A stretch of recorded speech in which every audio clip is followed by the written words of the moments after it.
from me, Danny. And we just got done talking about Frederick Douglass. And now we're moving on to the Booker T. Washington. So again, I have notes, stuff for you guys here, picture. You can actually put a face to a name. And again, our paper prompt for this paper now, we're getting into the nitty gritty, is what problems do African Americans face in terms of their identity and place in American culture, according to Du Bois, directly, so not abstractly, like it's from the readings. And to what extent would Washington disagree with the Du Bois? And so the reason why we do the Washington first, I mean, I every semester I've taught this, I change like the order. But the reason why we do this first is because Du Bois is referring directly to this writing, and Booker T. Washington, right? He was kind of like a little bit older. Right, we go back down of a person, and W. Bois. So we have about, what is that? 1868. Yes, he's about 12 years older. And so obviously he would have come to maturity and interacted with society. And again, Washington himself was actually born into slavery. And so Du Bois will be referring to and find problems philosophically and politically with the views that Booker T. Washington has. And I implore you to kind of go through this reading and read it carefully.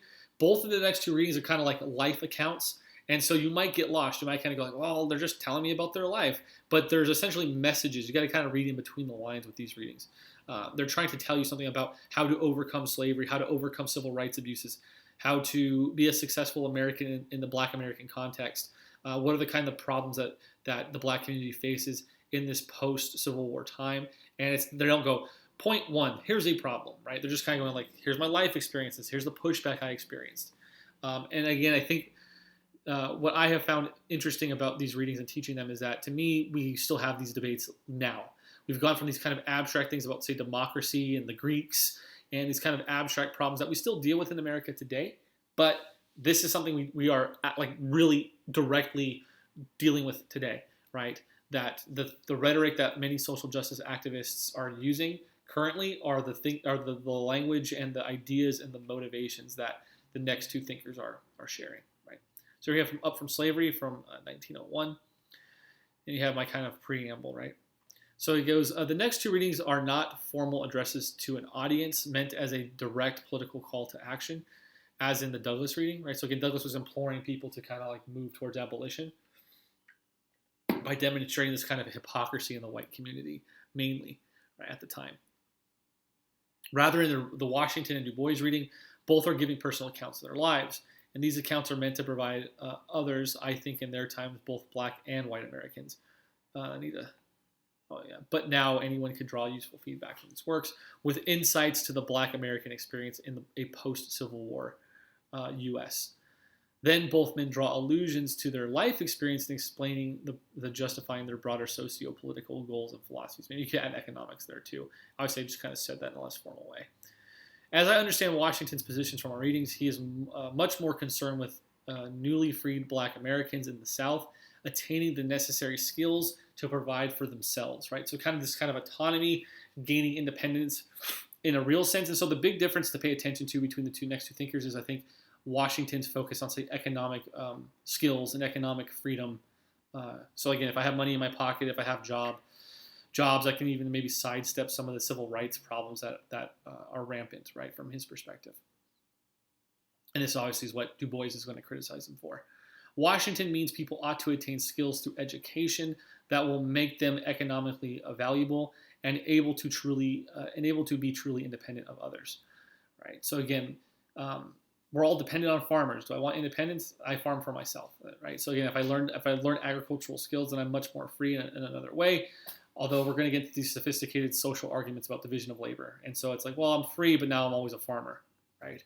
And I think that's where this isn't as explicit in Du Bois, but I think that's the kind of points that he's getting at, and a lot of modern kind of left-leaning political types are trying to get at. Anyways. You'll notice he champions the development of pragmatic skills through what we might call trade school education, right? So just like useful skills you can literally use, right? Not poetry or things like that. Being a farmer and a mechanic could do more to uplift the Black community than learning French poetry, in his view. And I use this because he explicitly talks about this in the readings. And as you might imagine, such positions are what still make Washington's views relevant and highly contestable. This again is my kind of analysis. He seems to miss the importance politics plays in preventing opportunities, even economic ones. Critics of Washington hold right of chief of these being Du Bois. He did not do enough to directly challenge the white supremacy and racist institutions that made the black community second-class citizens, right? So again, we're still really arguing about this. But whatever problems we have today obviously would have been about magnified 100 times with these two thinkers. A status that also made them vulnerable to attacks from domestic terrorists and ill treatment for decades to come. And chief among these critics was Du Bois, that's why we're reading. So that's obviously for the last semester I was being cheeky. And then we just go through the chapters, right? We can do this quickly. So he talks about education, right? So Washington's family and neighbors had to help him pay for his education, along with the logistics of getting to school. Still was not enough. He had to do his own work and scrape stuff together so he could get to school to kind of gain this education. And this is one of these areas where there's criticism, which is that you needed help. But then if I was more right-leaning or kind of didn't want the assistance of the state, I would say but people freely chose to help. The conservative point would be here, that's the importance of having a family. So again, you can read into, I think fairly actually, many of the debates we have today, right? So again, you need help for education, right? So many of us, we're getting help to go to school, but it's but if my family had the money, and it's just a circular argument that never kind of ends. Washington traveled. He left his community of black Americans for the first time, and he kind of notes this is actually when he started to experience racism. So obviously being able to travel, getting to interact with people kind of gives you new insights. That's what I thought was interesting in the book, in the readings. He only traveled 82 miles to go to Richmond, Virginia to get this education, but he talks about how incredibly difficult it was back then. So maybe we get into these kind of material conditions of equality and things like that. And this is just for your guys' reference. I was driving 85 miles, which is an hour and a half, or hour and 15 minutes to go to Palm Desert. And so this took him I think several weeks, if not months, to get to this place. And so it's just kind of the difference in time and culture and things like that. General Armstrong, a white man, was influential in Washington's life. This is from the readings. As a Civil War veteran, Armstrong never had a bitter word against Southern whites. So this kind of idea of reconciliation. There's actually a lot of literature on this with regards to say Jewish people with regards to the Nazi Holocaust, about this idea of forgiveness is this kind of philosophical area of thought. And again, this is one of the things that Du Bois talks about, which is if we're dependent upon white people to teach us, then we're still dependent upon the white community. But from Washington's perspective, you obviously are still part of the broader American community. And so there's going to be instances where because of just the history and resources, you are dependent upon white Americans. But then the point then is to then. So I think that's kind of classic debate from teaching this, is that who teaches the teachers? Du Bois is kind of no, just we have to do it ourselves. We have to empower ourselves. So that's why it's important to learn all these other aspects of things that might not be pragmatic. Whereas Washington's point was no, just be pragmatic. All these skills you can learn your own. And where you need white people, you're still part of this broader community. This is why it's important to have things like forgiveness, because then you can uplift yourself. You're not separate from the community. You're the black community, but you're still kind of part of the broader American community. And these are kind of arguments that people still have. Washington's ignorance as a former slave, so he wasn't ignorant because he didn't know, because he wasn't in a position to learn things, extended to not knowing how to use a napkin or taking a bath. I thought that was interesting to note, right? So we often take for granted what people don't know or what people couldn't know, and this is one of the things we take for granted today. And so there's a point where he's talking in the readings where it's he didn't even know how to use it, fold a napkin, or what it was for, which just wasn't part of his world. One can see how Washington's view that the pragmatic social skills should be taught, learned, and that the best way to learn such skills is through experience. Took root. And so this goes to the school that he went to is what I'm talking about here, where he gained this kind of education. And it's true. I mean, I think one of the things we've kind of been talking about now again in our society is the extent to which perhaps we fetishize higher education. I think we get equity through getting easier access to college. But that might not be the case, especially if you get some ridiculous degree, maybe going to trade school and learning how to be a mechanic or a plumber is a better job skill set. So again, this is something probably a lot of you are struggling with and thinking about right now. I mean, obviously what I do is pretty much useless. I think politics is important. I think we help shape better citizens, but I don't actually, unfortunately, I wish I did. I don't have any real skill. So I personally think that Washington was making some good points. But again, I think Du Bois makes good points too. I think the kind of philosophy that I do is also has its place. Mere book education would be a waste of time. Technical skills were needed as well. So talking about this next chapter, right? So he started the Tuskegee School in Alabama, centered on the value of learning a trade, aka a job. So again, back to this kind of like economic independence and maybe not this kind of social structure, equality or independence. This is where the example of the student studying French literature comes from. Washington is noting the disconnect between prestige of education versus education needed to improve one's immediate life or social conditions, right? So again, hopefully I get my PhD. It'll help me in my career. But again, I think people think it's like this important thing. We listen to people with PhDs. It's like, but why? You know, they worked hard reading books. Maybe you work hard welding. It's not any more or less prestigious, right? So again, that's another point I agree with Washington. This view of education, and I think I already talked about, so contentious. So when I have my students read the party platforms for the other class, there's a big difference in regards to the Republican Party and the Democratic Party. Republicans advocate for STEM, science, technology, engineering, mathematics. These seem to be things that are kind of important for our modern, very technological world, whereas Democrats noticeably advocate for STEAM. The A stands for art. A lot of artists struggle. It doesn't seem important, but maybe it says there's something deeper to the human character, why these things are important. So again, just another illustration of how we're still debating these points that our next thinkers are discussing. Washington wanted to provide practical knowledge of industry like farming. I kind of already went over this. Washington seems to indirectly address the importance of needing banking and capital to establish businesses. He needed money to create his schools. And I think this is something, right, I have it here highlighted that Du Bois would probably take him to task with. Gaining access to capital seems to be one of the areas where Washington perhaps underestimated.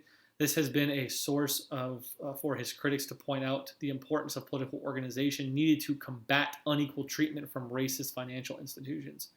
Working hard and learning skills do, perhaps, seem like enough to overcome such problems. The extent to which you agree or disagree or are indifferent is entirely up to you, right? So obviously, like, to have a school need money, like we talked about him getting to school in the first place. And again, like, you need access to capital. And so we know in the past that banks would not loan monies to minorities, in particular Black Americans. And then we get to the speech. I think I actually might have read an extra chapter, but I have the notes anyways. So if I remember the history correctly, I believe Du Bois was actually at this talk. I could be wrong. Someone could double check the history for me. But here we have, he placed some students in night classes. A part of the educational philosophy was to test students' resolve and commitment to their educational pursuits. This might be something lacking today. I don't know. Again, another contestable view. In my professional experience as a junior college instructor, the current prevailing educational views advocate for making things easier, generally for students, depending on what that means.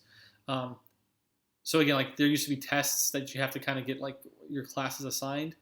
If you needed help or if you were at the like required college level, and now a lot of places have gotten rid of that test. The words used with layers of unspoken political meaning are usually to make things more inclusive or accessible, which I think in themselves are good things. But again, like, they can mean other things as well. On the face of it, yeah, these are good words with good intentions, but there is a point where things are too easy. So this is kind of a question I have for the class. Don't we want people to develop the skills of fortitude and perseverance that seem to come from experience associated with overcoming adversity and hardships? I don't know, right? So I think this is kind of the critique of the boomers of you Zoomers. So the people 2 generations ahead of me, and a lot of you are this Gen Z generation. It's kind of like the debate there. It's equitable, not everyone can afford a computer. Okay, but shouldn't you turn your work in on time? I don't know.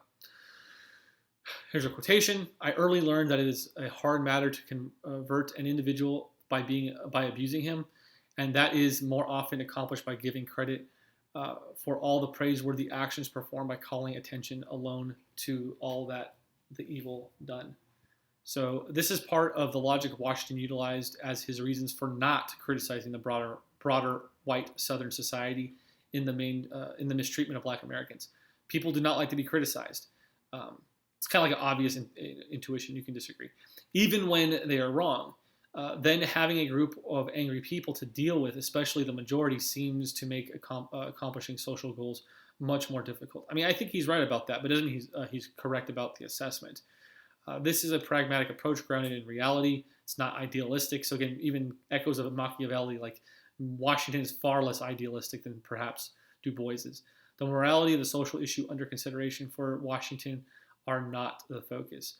Washington promoted making oneself so valuable to the community as a whole so as to make themselves indispensable to their neighbors, right? So again, you hear this a lot. We'll hear this kind of approach again echoed in the libertarian thinkers, particularly the Friedman video, if you watch that. But yeah, like if you're going to be a racist, then the libertarian approach is then you're going to incur a cost. Because if that person, if you're a sexist or a racist or whatever it has you, that person, whoever it is the best for their job and you don't hire them because of some superfluous reason, then you're not going to get the benefits of their work. And you're not going to get the benefits of their dollars. But again, there's more to the story. And I think a lot of you are already sensitive to that. I apologize if I'm kind of hand-waving at that. I just think a lot of you already know that. And we're going to talk about it more, obviously, in the next set of readings. Now, when I hear anyone advocating measures that are meant to curtail the development of another, I pity the individual who would do this, right? So again, like this kind of moral position I think is interesting that Washington has. He just feels bad for racists, like because they're idiots. So he travels from Boston to Atlanta in a day, right? So again, we kind of talked about how the distances were a big deal just to give a 5-minute speech.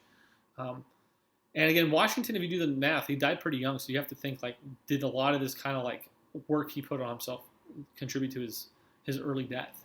Probably, I'd imagine it did. A lot of stress, traveling, especially back then. Washington began to undertake speaking engagements so as to raise funds and to engage with the broader American culture. Again, I think this is something people still do. Public speaking tours. Washington felt utilizing the earlier insight we read about, he could promote positive relationships between the black and white communities through his speeches. By engaging with whites as opposed to demonstrating or confronting their hypocrisy, many whom would have been vehement racists, Washington worked to improve the immediate community relations. So again, I mean, this is stuff we're still dealing with. Like, what's the best way of solving these problems? I don't know. Some people are very hard to be nice to and deal with. But maybe that's the better approach in the long view. I don't know. In the speech, Washington notes the progress from slavery has been slow. People's expectations for improvement should be of incremental improvement over time. No race can prosper until it learns that there is as much dignity in tilling the field as these other things. And so, yeah, and I think the thing here with regards to civil rights in America is like, how long did people have to wait? Are people still waiting? What point does it become ridiculous? But again, another great American viewpoint and perspective. And I think this is, of all the clips you should watch, you probably should watch this one. Because again, you have John Adams, who's obviously writing about 100 years before Booker T. Washington, and he almost says the same thing. So again, obviously the movie, we weren't a time machine, but I think these were in letters that Adams wrote to either his wife or other officials. And he says the same thing in this clip. He's like, well, I have to do this. That's not so romantic and pragmatic. To get to this set of skills for the next generation of my family, which have a little bit more freedom and a little bit more pragmatic skills, so that finally, maybe several generations down the road, you have like the luxury to kind of do the higher pursuits of humanity, like art, poetry, and things like that. So that's it. That's this reading. Again, I'm just going through these quickly. Hopefully that makes sense and I wasn't too bad in my presentation. Obviously, the next set of readings are more difficult.